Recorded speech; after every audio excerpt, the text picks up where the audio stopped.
Hey everybody, it's Scotty from Scotty's Record Shop with another artist profile. Talked about this guy in my last video, excuse me, and one person that has expressed interest, actually a couple people that have expressed interest to see what I have for Stevie Wonder. I don't have everything that he put out. I got close to it though. There's a couple of albums that I'm missing. Two, I think. Pretty much. Two, maybe three. In that vein. Whatever. We're going to go through. Oh, before we go through that, though, it's very important. If we're doing Stevie Wonder, we got to get into it. You know what I'm saying? Right? Stevie. Love Stevie. Anyway, and you may say, man, he does that really good. I've had a lot of practice. Okay. A lot of practice. Comes with being blind. Anyway, okay. Unfortunately, with my little glasses, if I have them on, I can't see what the heck I'm doing. Not that I can really see what I'm doing. Anyway, but put these babies down. We'll go through what I have for Stevie. I'll try to let you know what's reissue, what is original pressings. I do have some early pressings, and I'll try to show you labels when maybe I think you'll appreciate it. And as far as another thing too, dead wax. I know a lot of people, or some people, talked a little bit about dead wax. What's in the dead wax? You know, unfortunately, I can't see good enough to see what's in the dead wax. It kind of sucks, but that's the way it is. I'd love to know what's in some of these, but I'll leave that up to some of you other guys to decipher that. Okay, so let's go to the very first one, 1962,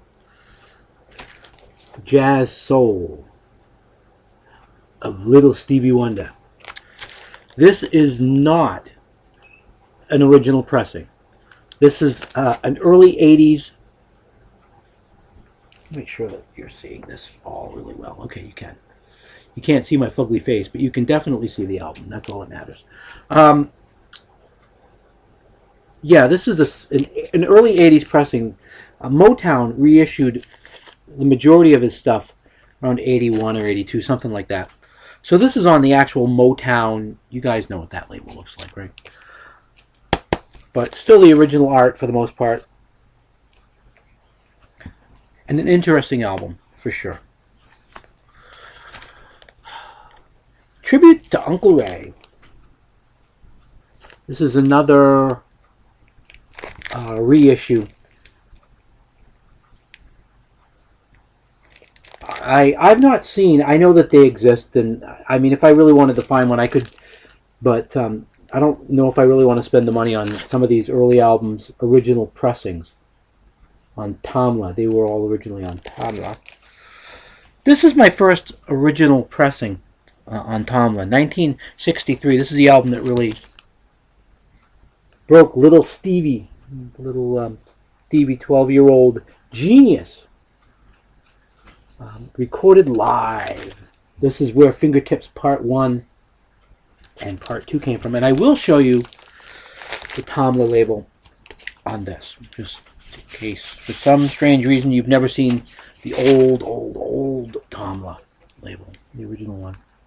See that pretty good? There you go. Yeah. The original Tamla label. And that label, I believe, was in used through, I think, like 68. You can correct me, guys. Feel free to. 68 for sure. Anyway, yeah, 68, not 69. I know that stuff had changed by 69, I believe. So, anyway, here's another one on the original Tamla label. Here, it's even got the hype sticker.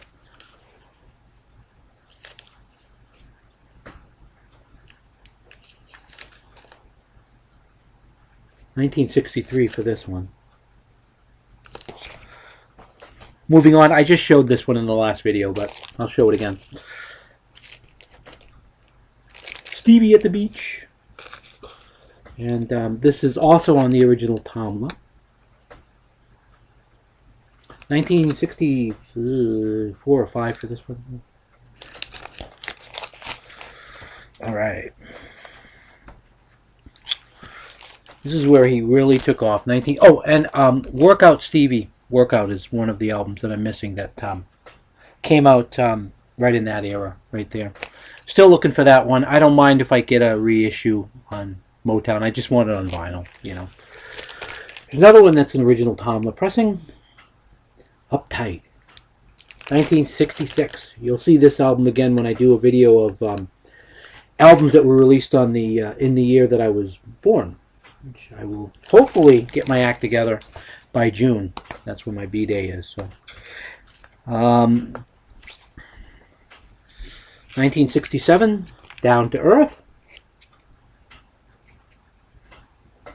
Again on the original Tomla for the time.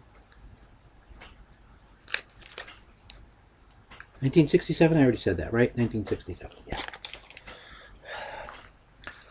His first greatest hits record. I want to say 67 for this one. 67, 68.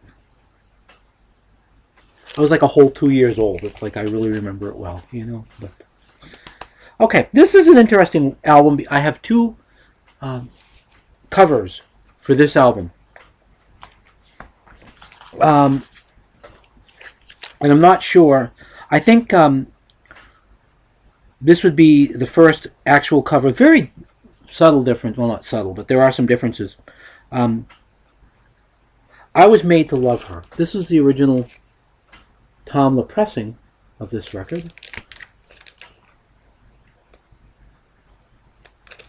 And this, although I don't have the... I found this, the album was trash, but I noticed that there was a difference in the cover. So, if you can see, I'm not sure how well this is going to come out, but there's this one where everything is streamlined with the picture. And I think this is a later, an early 70s pressing. And then there's this, where it kind of overlaps into the picture, as you can see. And like I said, this is the original Tomla pressing from 67, 68. Not even going to attempt to say this. All I'll say is Stevie Wonder backwards. This was originally pressed on Motown. I believe this is an original pressing. Or very close. He's doing a lot of standards. The single off of this that did fairly well was Alfie. Him covering the song Alfie. All instrumental stuff. It's a pleasant listen, you know. That one was 68. Okay. For Once in My Life. An original pressing of this. And at this point in time, I believe we were getting... Pop this baby out of here. We were getting to the Tomla label, yeah, that you guys pretty much all know. I believe this is an original pressing. 99% positive of that. So, get back in there. Back in here. Second ties. Yeah, so there you go.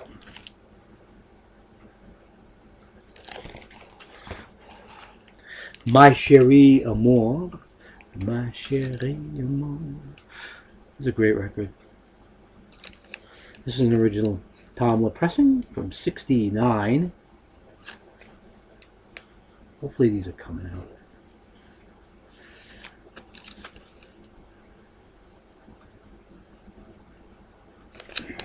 Okay.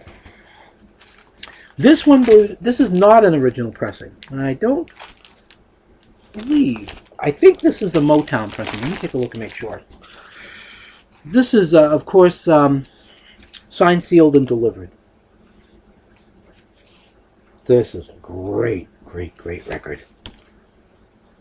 Let's pull this out just for the heck of it.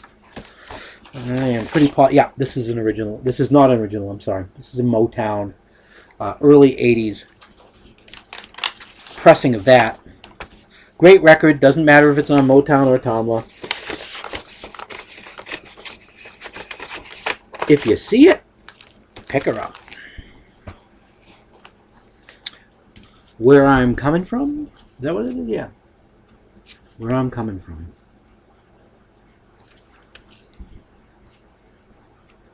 I'm not going to take all of these out. This is Tomla. I mean, you know what the Tomla label looks like, don't you? Of course you do. I just showed it to you. Fantastic record.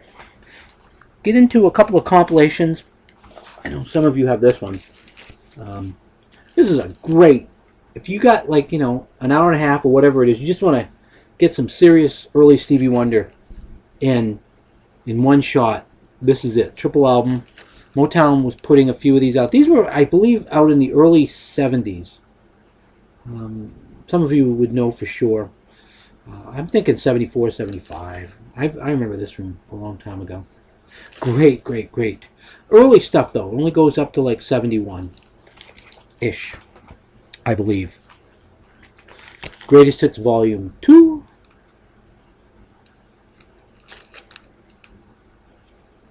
Which actually came out I believe in 71. Okay. Now we get into his heyday. For sure. Music of My Mind. What a great cover. Fantastic Gatefold album. Just a fantastic record from him. As far as I'm concerned, I mean, I love most of this stuff, and but the 70s stuff, that 72 to 77, just, oh, you know. Okay, Talking Book. You got an original pressing of that, and you feel over here. Put your hands right there. Feel. See, right there. You can tell it's Braille. It's like really, really, really cool. So, a friend of mine that owned a record store, I passed this record up more than once. I was stupid, but this was many years ago. He was like, "You ought to check this out. It's an original pressing. You ought to check it out. It's Braille. I know that you read Braille or read Braille." It's like, oh, I was like looking at it, like, now this is way cool. Sold. You know, not that it isn't a fantastic record to begin with, but sold. Okay, my personal favorite Stevie Wonder album, beyond a shadow of a doubt. This is one of these probably top 10 albums of all time for me. Intervisions. Just, for me, this is the pinnacle right here. I know that Talking Book, everybody's like, that's his critical point, and I love that record, but for me, this just, oh, I absolutely love this. Fulfillness First Finale. Not too shabby at all. By the way, the stickers are on the paper. Really got to change this sleeve. This has been in here for a long time. I've owned this for a long time. 1974. Fantastic record. I remember seeing in the Grammy Awards, like 1975, Paul Simon got up and he won Grammy of the Year, I think. Album of the Year. And the first thing he did was thank Stevie Wonder for not putting out an album that year. Which is, yeah, you know, because it was at that point in time, Stevie Wonder would have gotten a Grammy for a recording of him going to the bathroom, basically. I mean, it was just everything the guy touched turned into magic. Turned into gold. Okay, here it is.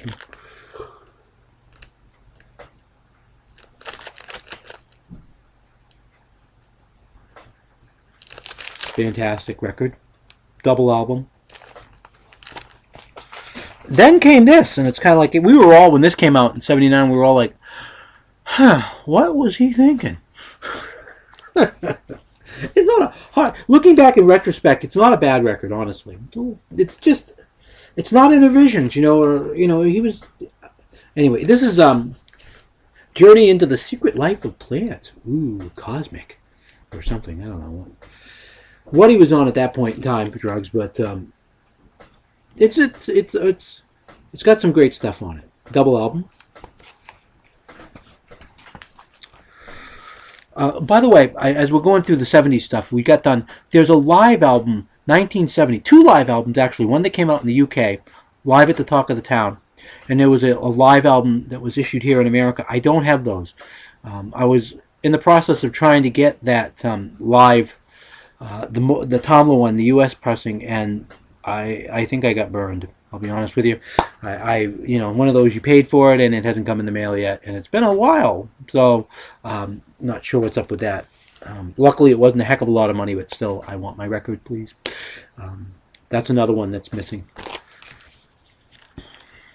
Okay, Hotter Than July.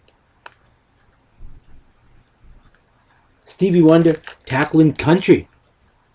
You're gonna stand for it, baby.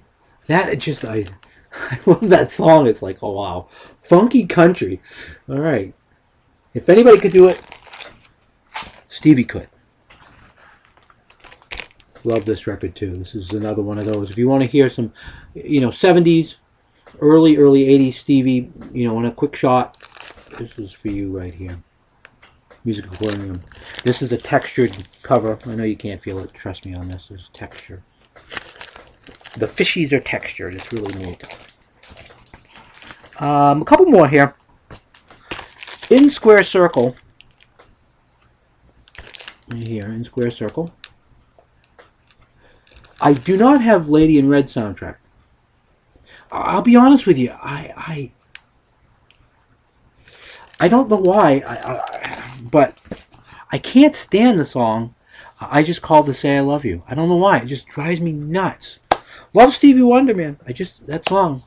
If I see it cheap in like a $1 bend or a $2 bend, I'll pick it up. But, you know. The final one is just a 12-inch of Go Home. Yeah, Go Home. Just a 12-inch single. It's not in its original. The single's in good shape, but the jacket's got some writing on it. It was actually given to me by somebody in a pile of records. So I was like, yeah, I don't collect 12s, but 12-inch singles too much. But it was there, and I thought, oh, I'll keep it. So anyway, that's what I have for Stevie Wonder. Again, as always, thank you all for watching, taking the time out. I know it was another lengthy video, but I truly appreciate you guys taking the time to watch it. I appreciate everybody who's subscribing. And even if you're not leaving a comment, just thank you for watching. Alrighty? Until next time, everybody, peace and love.